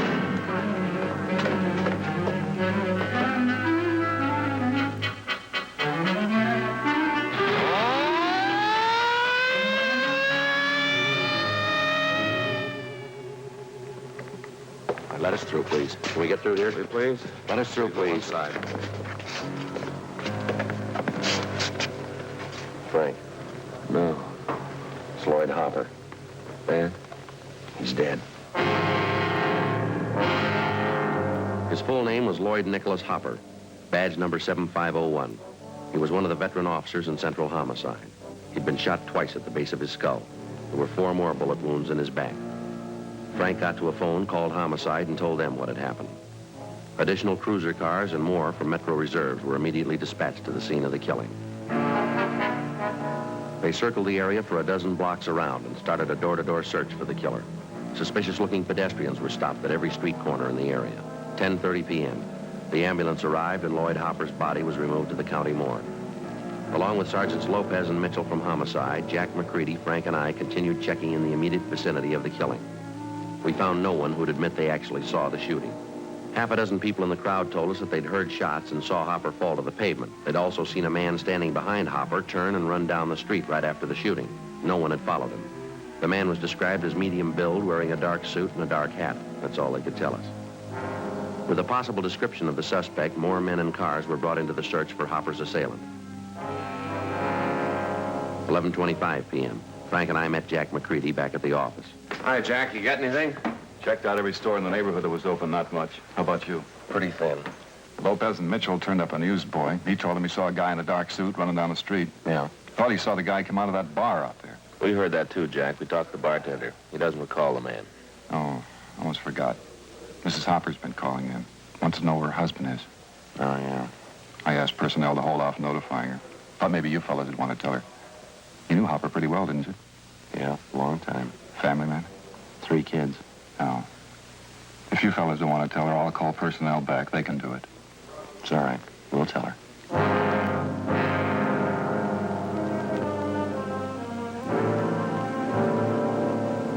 Frank and I got in the car and headed out for the home of the slain officer, Lloyd Hopper. The house was on Ralston Avenue, a few blocks from where Frank lived. We parked the car and went up to the front door. The lights were burning in the living room. What? I say it's a lousy job. Well, somebody's got to do it. Yeah. Well, I heard it. Somebody's coming. Hi, Joe, Frank. Hi, Betty. Hi, Betty. Sure glad you could make it. Everyone's here. They're in the den. Oh, come on in, you two.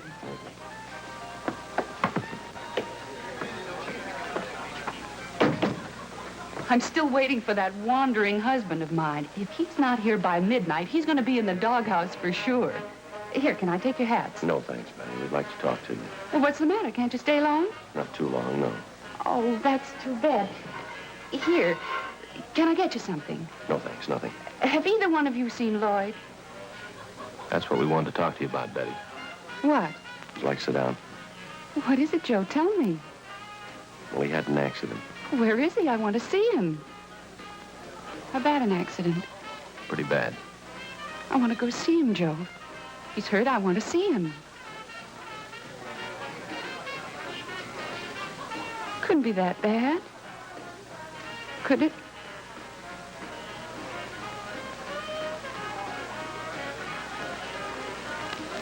Yeah. Please, Joe. Please, not dead. Tell me, Joe, please. I'm sorry. Thank God.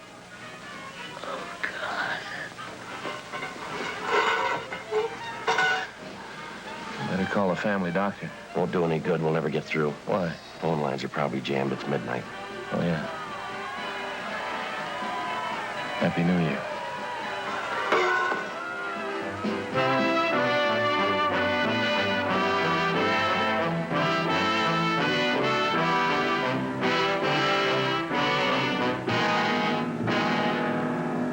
A.m. We finally got a hold of the Hopper's family doctor, and he told us he'd be over as quickly as possible. One of Betty Hopper's relatives at the party said she'd look after things until the doctor arrived. Frank and I left the house and drove back to the scene of the murder. The house-to-house check of the entire area was still going on. No trace of the killer. 1:30 a.m. Traffic began thinning out. The street crowds disappeared. 2 a.m. The search went on. A little before 2:30, a patrolman on foot located a taxi cab driver in the neighborhood who claimed that he'd seen a man answering the killer's description just after the shooting.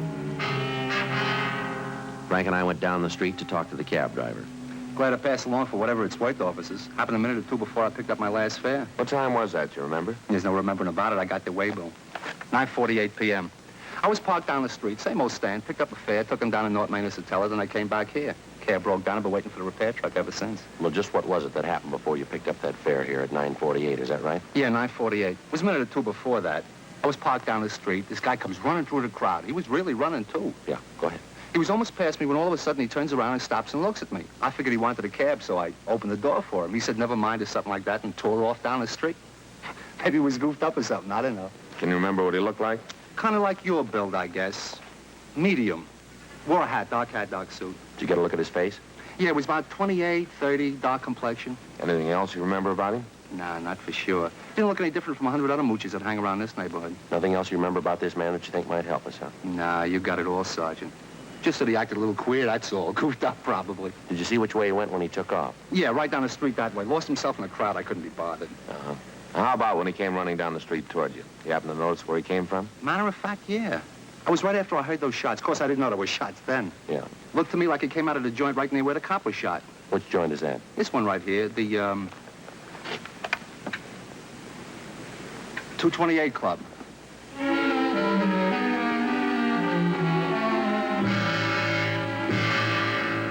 It wasn't much, but it was the only lead we had to go on. 7 persons in the vicinity at the time of the shooting had volunteered the information that the killer had been a recent customer at the 228 Club, the neighborhood tavern.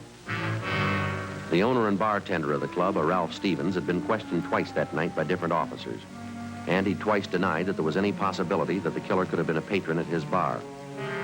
Stevens' denials didn't make any more sense than the killing itself. We made arrangements to have the cab driver we interviewed come to the city hall to check through our mug books for the suspect. By 10 a.m. the next morning, the body of the slain homicide officer Lloyd Hopper had been posted. 4 bullets were taken from his back, 2 from the base of his skull. Sergeant Udy ran the slugs through ballistics where they were identified as having been fired from a .45 caliber Colt automatic. 11:12 a.m. Frank and I re-questioned the bar owner, Ralph Stevens. Now look, how long does this thing have to go on? I told you everything I knew last night. We know that, Stevens. It doesn't seem to jive with what the other witnesses saw. Well, maybe you better take it up with them then. I don't know anything about it. How come you're so sure the man we want wasn't in your place last night? It just wasn't, that's all. I know who I serve. I know who comes in. Pretty good crowd in here last night. You remember every one of them, do you? I told you I know my customers. I know who I serve. The guy you want wasn't one of them. That still doesn't answer it. How can you be so sure? Now, look, I'm not on trial here. You asked me what I know, and I told you. If you don't mind, I got work to do.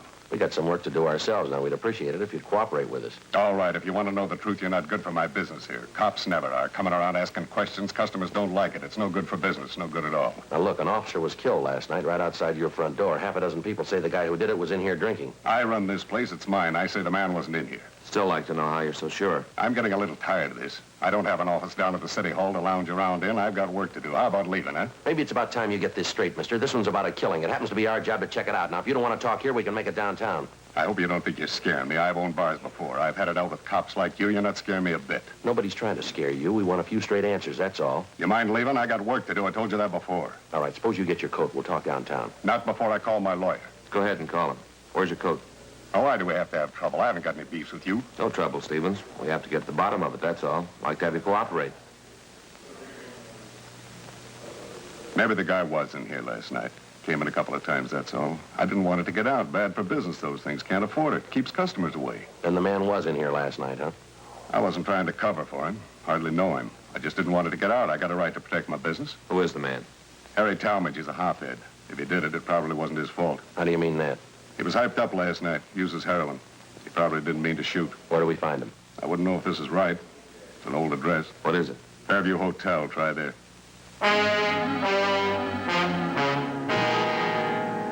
We got in touch with Sergeants McCready and Lopez from Homicide. They drove downtown to check at the Fairview Hotel for the suspect. 11:58 a.m. Jack McCready called us back. Yeah, Jack. Mm-hmm. Yeah, that's right. The Fairview Hotel on South Grand. Yeah, huh? What do you have to say? Yeah. Oh? Yeah, well, that's the way it goes. Right. Okay, Jack. Yeah, no, we'll check you later. Right. Bye. How about it? When we checked out the hotel, we talked to the desk clerk. Talmadge there? He was. Yeah. Checked out 2 months ago, no leads.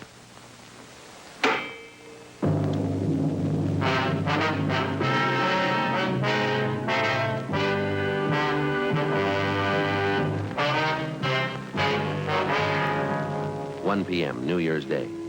After we found that the suspect, Harry Talmadge, had checked out of the Fairview Hotel months before, Frank and I went back to the office and ran his name through R&I. The information given us by Ralph Stevens, the owner of the 228 Club, was apparently correct. The record on Talmadge showed that he was a confirmed user of narcotics. He'd served 2 brief terms for illegal possession of narcotics and another short term in the county jail for petty theft. We got out a broadcast and an APB on Talmadge. We checked out all his known friends and relatives, the places he frequented, hotels and boarding houses that he'd stayed at. No leads.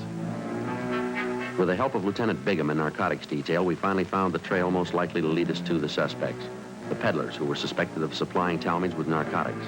They were to be kept under 24-hour watch. 3 days passed. No results. Monday, January 4th. After Frank and I went to the funeral and burial services for the murdered officer, Lloyd Hopper, we checked back into the office. I don't know, Joe. I don't take much to funerals. Not a cop's funeral, anyway. And I don't blame you. His wife, Betty, seemed to look a little better, didn't she? Yeah, seems to be bearing up pretty good, considering. Frank, Joe. Hi, Jack. Hello, Jack. That young fella you told me about, he phoned me, Frank. Is that right? Did you give him the information? Yeah. He wanted to know all about taking the police department examination. Who's that? Oh, one of the neighborhood boys. Nice kid. Wants to get on the force. I told him to apply at room 5, City Hall, any weekday. He could make out his application then. That it? Fine, Jack, thanks. They got the recruiting campaign going now, huh? Yeah, I guess so, Joe. Taking applications from all over the country. I got it. Homicide, Friday. Oh, yeah. Mm-hmm. Now, just a second. Yeah, go ahead. Uh-huh. Donaldson, huh? Donaldson? Yeah, huh? I got it. Okay, fine. Yeah, thanks. It was Bigham in narcotics. Might be something. What's that? Well, he got a line on one of the mules who used to push heroin to Talmadge. A guy by the name of Donaldson. He's been sounded out. He's ready to talk to us. This Donaldson was close to Talmadge? Supposedly, yeah. You know where Talmadge is? Let's ask him.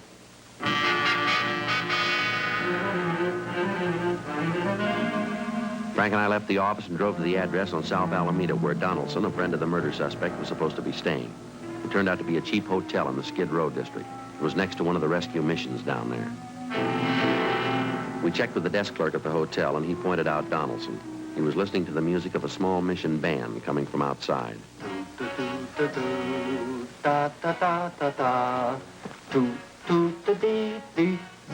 Excuse me. Excuse me. Yes? Your name Donaldson? Yes. We're police officers. This is Frank Smith. My name's Friday. Surely. Isn't that nice, Sergeant? Music from the mission. Sure do like it. I even go over and listen to the sermons. Do me a lot of good, especially the drum. I understand you're not pushing junk anymore, Donaldson, that right? Call me Biggs. Name's really John, but everybody calls me Biggs. No, I hadn't been pushing junk, not for months, all through with it. When's the last time you saw Harry Talmadge? A couple of weeks ago. I'm not much of a Harry anymore. Like I say, I've been spending a lot of time at the mission. Hearing the sermons changes the way a fella does things, you know. Reason I moved in here close. Yeah. A man's got to turn good sometime during his life. I figure it's time I start living by the word. Hey, that's nice music, isn't it? Yeah. Do you have any idea where we might find Talmadge now? I might have a few ideas on it. I don't know. Say, I guess neither one of you fellas use snuff. No. No, thanks. Don't bother you, does it? I know the last boarding house Harry stayed at, if that'll help any. Place out on 12th Street. I can give you the address. Was he still there, do you know? Don't think he is, no. Matter of fact, I'm sure he's not. I wish Harry'd come around and see me. Like to get him interested in the mission. Get him listening to the sermons. Might help him. Did an awful lot for me. You say you saw Talmadge about 2 weeks ago, huh? Well, not quite 2 weeks ago. It was the day after Christmas. Came down here and wanted some money. I couldn't give him any. That's when he told me he was moving. Going to move to some rooming house up around the City Hall section up there. You mentioned any address? Not that I can recollect, no. Sure is nice music, isn't it? How about some of his other friends, Biggs? Think they might be able to help us? Well, Duke might help you. Harry and Duke are still great friends. Duke sees him more than I do. Where do we find this Duke? You know the Penny Arcade down on South Main? Right down from the train depot there? Yeah. That's where Duke works. He's a janitor there. I've been trying to get Duke to come to some of the mission meetings, too. He sure couldn't stand it, old Duke. Well, thanks very much, Biggs. Not at all, Sergeant. Always glad to help out. Look at that now. All out of snuff. Say, you couldn't see your way clear, could you? Yeah. Here you go, Biggs. Oh, that's sure Christian of you, officer. I'll handle this just like a personal loan. That's all right, Biggs. Don't say anything about us talking to you, will you? Not to anyone. No, sir, I won't. You can trust me. Say, when you see Harry, you give him a message, huh? Yeah, what's that? You tell him to come and see me. I want him to show up at the meetings, hear the sermons. Could change everything, Sergeant. Could give him a new life, a new soul. Think of that. A brand new soul for Harry. Yeah, he could use one.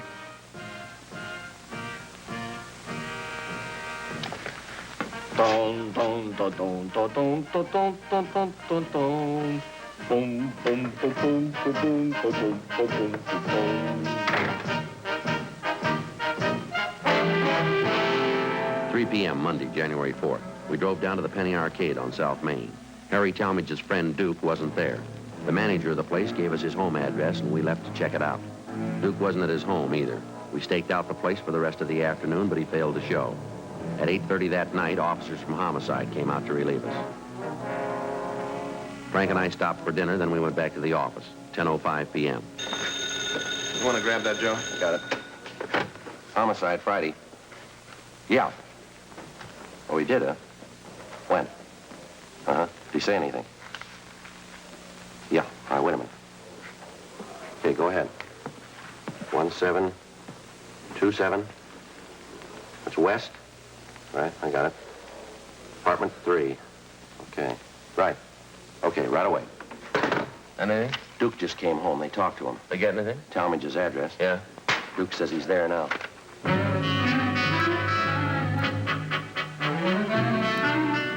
We got in the car and drove out to the West Hoover address. We were to meet Sergeants Jack McCready and Bill Mitchell. 1727 was an old two-story apartment house. Apartment number 23 was on the ground floor at the rear of the building. While McCready and Mitchell covered the rear exit, Frank and I went in the front way.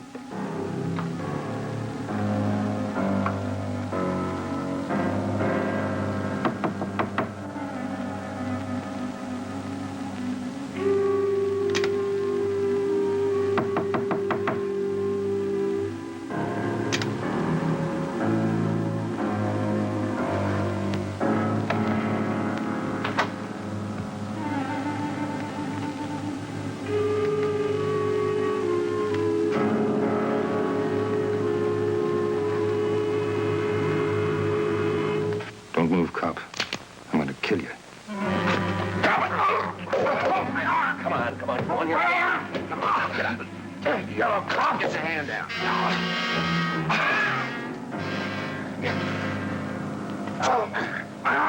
Take a look. 45 automatic. How about it, Talmadge? That's your gun? Sure, it's mine. What of it? Why'd you kill him? Because I wanted to, that's all. He was a cop. Is that your only reason? I told you he was a cop. Shot him, that's all. What's the difference? Big one, mister. Why? Got my weight, so I killed him. Just one cop less. What's the difference? Ask his family. They'll tell you.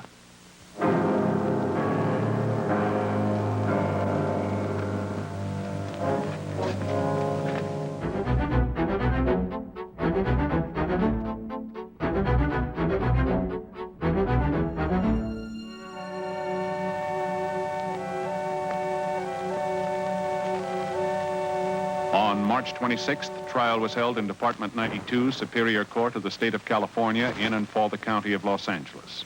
In a moment, the results of that trial.